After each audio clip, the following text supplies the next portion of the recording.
Nesse vídeo eu quero falar para vocês como que eu saí da minha cidade, de 50 mil habitantes, com um Uno Mille, aquele que tem escada no teto, o meu não tinha escada, e cheguei aqui, onde eu moro hoje, em Alphaville, e passou 4 anos e pouco. Hoje eu construí uma empresa que faturou no ano passado 20 milhões de reais e tenho mais de 50 funcionários hoje. Então, aqui vai ser realmente um compartilhar de história com conceitos por trás, onde o objetivo final é que você possa, de certa forma, se inspirar, mas de certa forma também entender os conceitos que talvez te ajudariam a enxergar isso. Bom, a primeira coisa que eu quero te dizer é, não vim de família rica, vim de família normal e família de trabalhadores, claro, uma família muito boa, tem meu pai e minha mãe até hoje, graças a Deus.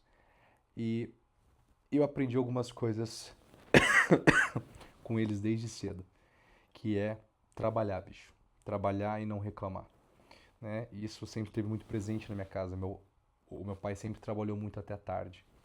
E a sequência no qual eu vou seguir esse vídeo é onde eu realmente vou abrir meu coração para você e vou mostrar pontos da minha história que me fez com que realmente mudasse a forma como eu estou agindo e a forma como eu ajo hoje.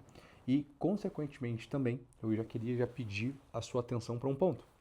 Esse vídeo é um primeiro vídeo de uma série de vídeos que eu quero fazer, mas eu preciso realmente da sua ajuda, porque é um vídeo que eu vou abrir meu peito, eu vou falar coisas, eu vou dar conselhos de marca, aí do seu posicionamento, da tua empresa, do teu negócio. Vai ser esse papo empreendedor, esse papo realmente de dono e dona de empresa. E eu preciso, por isso, para que você, número um, consiga deixar um comentário aqui embaixo pedindo um tema, ou se não, trazendo algum conselho para este quadro. Ponto, é só isso.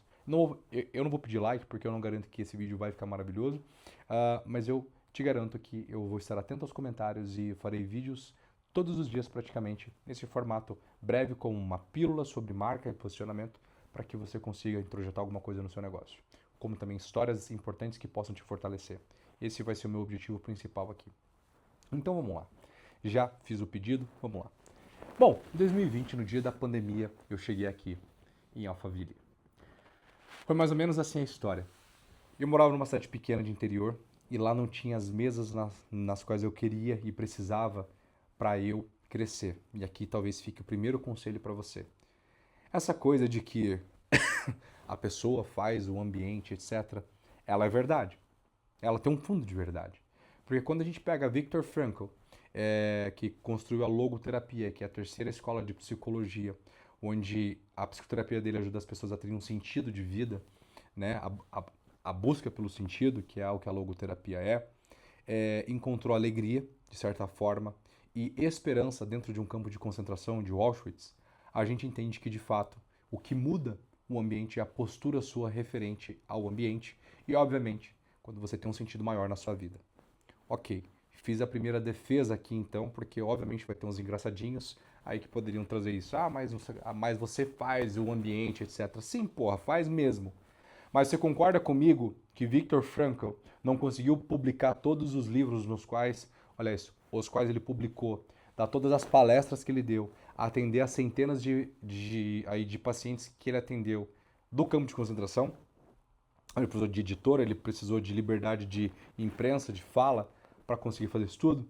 Então é óbvio que dentro do campo de concentração ele fez o melhor que ele pôde fazer para salvar a alma dele e manter-se com esperança, mas obviamente, com as condições que eram presentes dentro do campo de concentração, ele não conseguiria ter sido Viktor Frankl que todos hoje nós conhecemos. Né? Todos eu digo, enfim, do mundo da psicologia. Caso você não me conheça, sou William Salso, prazer. Eu sou psicoterapeuta e estudo marketing, teologia e filosofia e psicologia há quase uma década todos os dias. Então, hoje eu tenho uma empresa que trabalha com marcas, então nós criamos marcas, nós posicionamos marcas ou reposicionamos e recriamos marcas para que elas estejam bem posicionadas e, consequentemente, tornem as vendas mais fáceis. Então, nosso trabalho, no final da conta, é ajudar a encher a empresa de clientes que entendem o que a empresa faz e, consequentemente, desejam aquilo que ela vende para o público certo. Então, é isso que a gente faz hoje, é por isso que eu estudo essas 4 matérias. Voltando a Viktor Frankl, então, entendemos que o ambiente, ele tem um limite.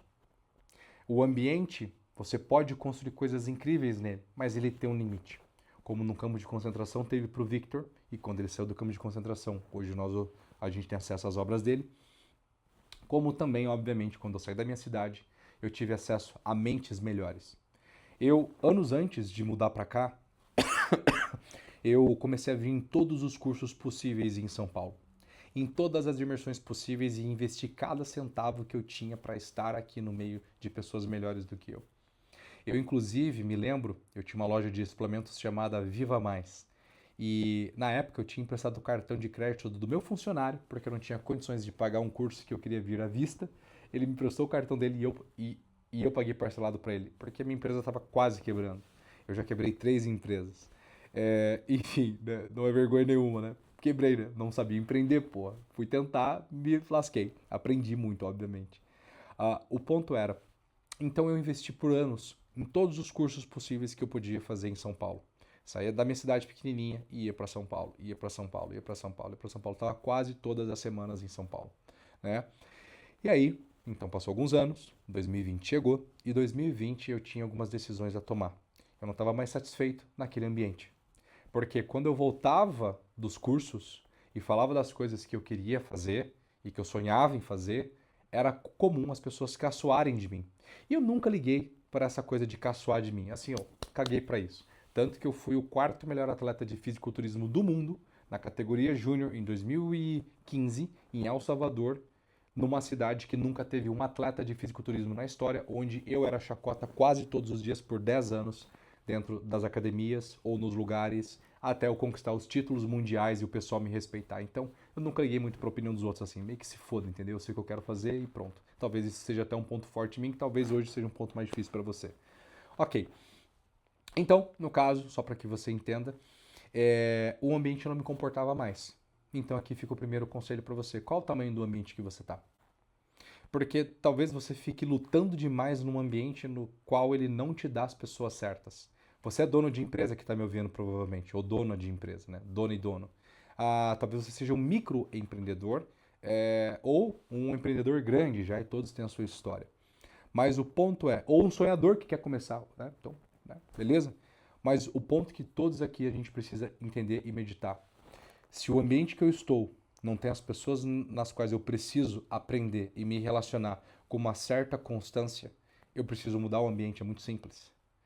É muito simples. Eu preciso estar mais perto dessas pessoas, ou desses livros, ou dessas empresas e etc. A mesma coisa que eu ouço muito. Mas na minha cidade não tem profissional bom. Bom, você vai ter que trazer essas pessoas para a tua cidade, ou você vai ter que mudar de cidade, você vai ter que mudar a sede da tua empresa. Eu não sei. Eu sei que parece muito fácil falando, eu sei que não é fácil falando. Hoje eu tenho uma empresa com 50 pessoas trabalhando fisicamente comigo, e eu sei o quanto é difícil eu encontrar pessoas mesmo estando num lugar muito bom.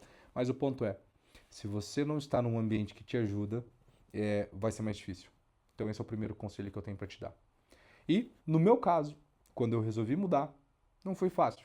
Eu não vim para cá com casa alugada, ou apartamento no caso. Eu não vim para cá com dinheiro no bolso, porque a minha empresa estava quebrada, né? Então estava devendo até as cuecas, estava devendo mais de 100 mil reais e ganhava 1.500 reais, 2.000 reais por mês. Já atendia como psicoterapeuta nessa época, que eu já estava estudando, já tinha já há alguns anos. E um problema aconteceu. Eu não queria mais estar lá e não tinha como vir para cá. Então eu consegui na época uma bibliotecazinha para morar, onde não tinha cozinha e não tinha chuveiro quente também. E uma pessoa me emprestou na maior boa vontade do mundo, porque era o que tinha, era um cantinho assim no meio de São Paulo. E no primeiro dia que eu cheguei, eu me lembro muito bem, eu cheguei naquilo, eu falei assim, cara, acostumado com a minha casa, que tinha tudo, morava lá, lá com os pais praticamente ainda, então tinha tudo e etc. E chegar aqui num lugar sem grana, sem dinheiro, sem conhecer ninguém, sem um puto no bolso e, cara, como é que vai ser? Eu confesso que eu fiquei com bastante medo, mesmo tendo coragem e etc. Resumo da ópera. Tava quase na hora de dormir nesse local, eu tava já cochilando ali, resolvi ligar uma live, vi uma live na época, eu acho que do Thiago Nigro, se eu não me engano, e eu me lembro exatamente de ter conectado, de ter mandado mensagem, aliás, para um rapaz que eu tinha conhecido em um dos eventos aqui por São Paulo, Alphaville. E eu mandei mensagem para ele, cara, e aí, como é que tá? 11 e pouco da noite. Ele falou assim, cara, tô em Alphaville, tô pra cá, vem pra cá me visitar, vem em casa aqui, etc. Eu falei assim, cara, vou, posso ir aí agora? e na esperança das condições da casa dele, do apartamento dele, estarem muito melhores aí do que a minha. Ele falou assim, cara, pode vir, não sei o que lá. Cheguei na casa dele, ou seja, eu nem dormi um dia sequer nesse local que foi emprestado para mim. Eu cheguei, logo fiquei na casa dele, só que a casa dele não tinha nada, era um apartamento em branco, não tinha nada. Tinha um fogão, muito bom, tinha, eu acho que a geladeira, se eu não me engano, ou chegou depois, não lembro.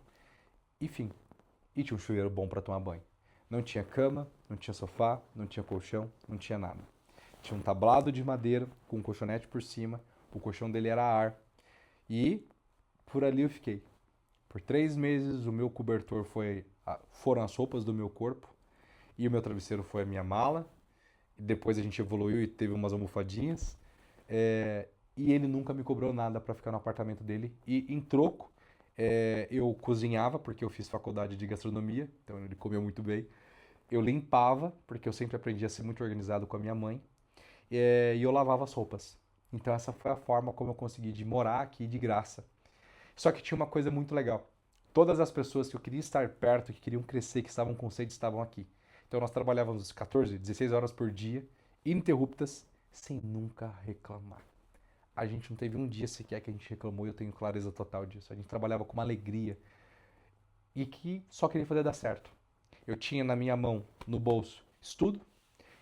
Eu continuei aqui estudando todos os dias, horas por dia, e trabalhando horas por dia. E as coisas foram dando certo. E nesse momento eu já atendia empresários na psicoterapia.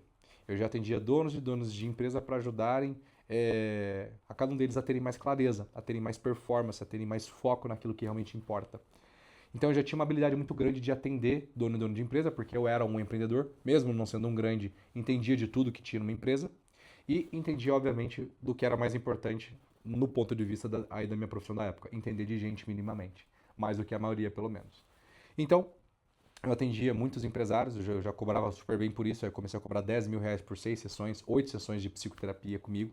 Só que chegava um certo momento da psicoterapia que acontecia um problema. Eu resolvia os problemas daquele cara e eu começava a dar conselhos de negócio. Conselhos para a marca dele, para o posicionamento que ele deveria ter, da comunicação que ele deveria ajustar. E não é que dava certo, os caras começavam a ter muito sucesso. Começavam a crescer ainda mais, ficavam ainda mais gratos com o processo meu e enfim. E eu comecei a ficar do nada fadigado de atender só a psicoterapia e comecei então a ajudar como conselheiro de negócios, a ajudar com marca de verdade, a ajudar com posicionamento. E foi ali por meados então de 2020 para 2021 que a Autêntica começou. Não com esse nome na época, mas foi onde ela começou. Então eu fazia atendimentos individuais, ajudando com conselhos e crescendo as empresas. E graças a Deus hoje eu já tenho no meu bolso mais de 300 cases de empresas que cresceram muito graças a Deus, no caso na consultoria individual, e tenho mais de 2.000 cases já aí dos nossos programas educacionais, sendo que já passaram 2.700 empresas nas nossas imersões, nos programas presenciais, e no Google a gente tem mais de 700, 600 estrelas, 5 estrelas do Google de notas do nosso trabalho. Então a gente é muito idôneo no que a gente faz, graças a Deus, tem muita reputação. E aqui vem então a segunda lição. Não reclame, porra. Então, o que me fez crescer muito rápido aqui? Vou ser muito sincero pra você. Ninguém quer ouvir tua história triste porque ninguém se importa contigo, porra. Ninguém não tá nem aí pra sua história, no sentido triste. As pessoas querem ouvir histórias de vitória. História triste, paga um terapeuta, porra. Então, muitas vezes eu vejo empreendedor, empreendedora, dono e dona de empresa com postura de reclamação, porra. Ah, meu time, que não sei o quê. Porra, faz alguma coisa. Entenda que cada reclamação que você dá é um atestado da tua incompetência, porque se você tivesse competência, estaria resolvendo, não reclamando. Então, algo que eu vejo que foi um diferencial brutal na minha vida, não só de ter mudado para cá e ter resistido às intempéries que eu vivia aqui, que foram inúmeras, e vivo até hoje. Hoje, pô, são 50 funcionários, uma folha de mais de 1 milhão por mês de gastos que a gente tem aqui dentro da empresa. É óbvio que é difícil muitas vezes, mas uma das coisas que nunca saiu do meu peito é não reclama, porra. E toda vez que às vezes eu passo a murmurar de vez em quando, as coisas pioram. E porque eu estou atestando primeiro a minha burrice, minha fraqueza moral e a minha falta de vontade de querer resolver aquele problema de verdade, porque senão eu teria resolvido. Porque eu tenho inteligência para isso, como você também tem inteligência para isso. Então aqui vem o meu segundo conselho para você. Não reclama. Porque a tua reclamação é um atestado da tua incompetência, da tua imaturidade. E ninguém bom, ninguém excelente gosta de ficar perto de gente que reclama, gente que se vê como um coitado. Tem até um livro que eu tava vendo hoje, que é o Podres de, o Podres de Mimados. Esse livro ele fala muito sobre esse sentimentalismo que as pessoas têm. Ah, coitada de mim, pobre de mim. Isso foi uma criação coletiva e, cara, saia dessa merda. Entenda, empreender no Brasil é foda, não sei o que lá. Bicho, se tu entrar aí nessas correntes, você vai junto com elas essa corrente de merda, né? Então é um rio de merda, é um rio Tietê, tu vai junto, entendeu? Sai dessa merda, entendeu? Entenda que a tua empresa, ela é do teu tamanho, os teus resultados são tua culpa, e se hoje as coisas não funcionam é porque você não tem competência de fazer funcionar, mas você pode escolher e querer fazer funcionar. E o meu último e terceiro conselho aqui que fica. Esse é um conselho muito mais pessoal, é um conselho íntimo meu para você para concluir esse nosso breve vídeo. Ah, entenda que Deus tem os seus escolhidos. Eu era ateu. Depois que eu tive 3 paradas cardíacas, eu tive uma em 2012, 12, 13, eu não me lembro da data exatamente, está anotado ali na minha agenda. Sou péssimo com datas e nomes, enfim. Ah, eu tive então uma parada, eu estava trabalhando como técnico de TI, que era a minha profissão na época. Eu desmaiei no escritório do meu tio e acordei horas depois. Eu tive uma arritmia cardíaca severa, e aí ali eu desmaiei. Precisava de choque, etc., mas não foi atendido. Em 2016 eu tive mais uma arritmia cardíaca severa. Aí eu tive que voltar nos choques, eu tomei vários choques para voltar ao normal. E em 2018 eu tive mais uma arritmia bem severa, vários choques para voltar. Voltei, mas dessa vez eu tinha tido uma EQM, que é uma experiência de quase morte. Outro dia eu te conto essa história. Isso, eu era ateu até na época, ou estava nessa coisa de espiritualidade, etc. Enfim, estava viajando na maionese, uma coisa meio hippie assim, sabe? E ali eu comecei a perceber que Deus existia e que Deus é o motor primário, ou seja, se teu pai e tua mãe te criou, alguém criou teu pai e tua mãe. Alguém criou o mundo, alguém criou o universo, e eu estudei astronomia e astrofísica por vários anos na minha juventude, e aí eu cheguei à conclusão, existe uma causa primeira. Existe alguém que criou isso aqui tudo, que o nome a isso nós damos de Deus, o criador de tudo e de todas as coisas.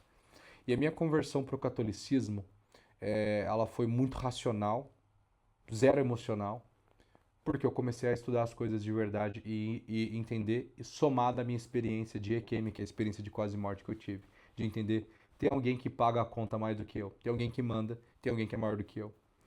Resumo da ópera é: pratique a tua religião de forma honesta e séria, estudando de forma séria.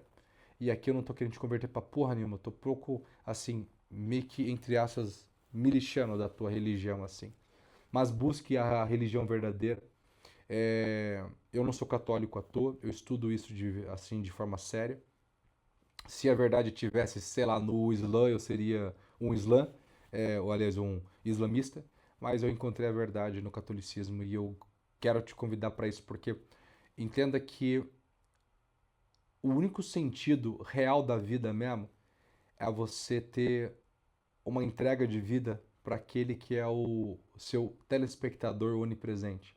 Ele que está contigo em todo momento. E a minha pergunta fica para você: como é que você tem entregue os seus dias para ele, assim, caso você tenha fé ou religião? Sei que estou divagando um pouco, porque isso aqui de fato é muito pessoal. Um certo dia eu posso realmente dar uma aula disso e elaborar para você. E aqui é muito mais o meu coração sendo aberto de forma autêntica e genuína e como é. Entenda que sem esse sentido último da vida, esse sentido transcendente, esse sentido para as virtudes, as coisas maiores, as coisas que não são desta terra, as coisas que não são materiais, e a isso nós damos também, então, a compreensão de Deus. Por exemplo, você não é capaz de pegar amor na mão da mesma forma como você pega esse óculos aqui que eu pego. Esse é um óculos da minha avó, que deve ter quase 100 anos, folhado a ouro e etc., que eu mandei reformar. Eu pego esse óculos na mão, mas eu não pego mais o beijo que minha avó me deu, o ato de carinho dela. Então tu percebe que existe algo na hierarquia do mundo de ordem material, tem matéria, e ordem imaterial, que não tem matéria, mas você sente? Pois bem, a isso nós damos ao nome, né, de virtudes, que são atos bons que você pode fazer pelos outros, ou como também vícios, atos ruins que você pode fazer pelos outros. mas você não pega uma ação na mão. Você pode sentir as consequências de uma ação, mas você não pega um sentimento na mão, mas você sente. E isso é realmente o que importa no final do dia. E você só consegue escolher se comportar cada vez melhor se você tem um porquê profundo do porquê se comportar cada vez melhor. E eu descobri isso através de uma prática real da religião, como missa quase que diária, confissão e, enfim, todos os ritos que existem dentro da religião católica. Então, eu queria te dar esse último conselho do fundo do meu coração, né? Tenha clareza disso, não seja um afetado maluco, não saia por aí querendo converter porra nenhuma de ninguém. Você, quem é você na fila do pão? Mas principalmente de sendo humilde, honesto e delicado no seu estudar para descobrir o que realmente importa nessa vida. Porque o dinheiro nunca me motivou e o motivo pelo qual consegui fazer no passado 20 milhões de reais é porque o motivo não era fazer 20 milhões de reais. O motivo eles eram outros. Hoje, terminando esse vídeo, eu te digo, o dinheiro não move a minha bunda. Eu já quebrei 3 vezes. Eu já fiquei devendo muito. Eu, por 10 anos da minha vida, contei literalmente, praticamente todos os dias moeda ou notas de 2, 5 e 10 reais ou centavos que eu tinha no banco para comprar comida. Quantas e centenas, dezenas de vezes eu já não deixei na fila do supermercado o frango, o ovo, porque não tinha 2 reais, 1 real, 30 centavos para pagar a mais. E não estou te contando uma história triste aqui, beleza? Foi só minha vida e ela é muito maneira. Eu adoro ela. Que bom que eu passei por isso. Mas depois que eu consegui dinheiro para comer, para dormir de forma digna e para comprar uns livros, bicho, tô rico. E isso, o dinheiro em si, na verdade, não me motivava mais. Eu vou crescer esse ano mais. Esse ano a Autêntica quer faturar, a meta mínima é 32 milhões de reais. Eu quero te dizer uma coisa, esse número não me encanta. Ele me norteia, óbvio. Para meta, o caralho é 4, eu sou responsável com a empresa. Mas o meu drive não é esse. O sentido pelo qual eu faço o que eu faço são outros motivos, por outros motivos. Então eu queria só que você entendesse isso, porque enquanto você ficar com essa sua mentalidade, aí com essa sua mentalidadezinha burguesa, mimada e obcecada pelo que é pedra, sabendo que tudo aquilo que é pedra vira pó, tua vida também não vai deixar rastro como o pó também não deixa. Deixe seu like se você quiser, deixe seu comentário para os próximos temas. Obrigado por ter assistido até aqui. Que essa seja a nossa primeira conversa de uma série de outras conversas que a gente pode ter ao longo dos próximos dias, meses e anos neste canal. Tamo junto, até o próximo vídeo.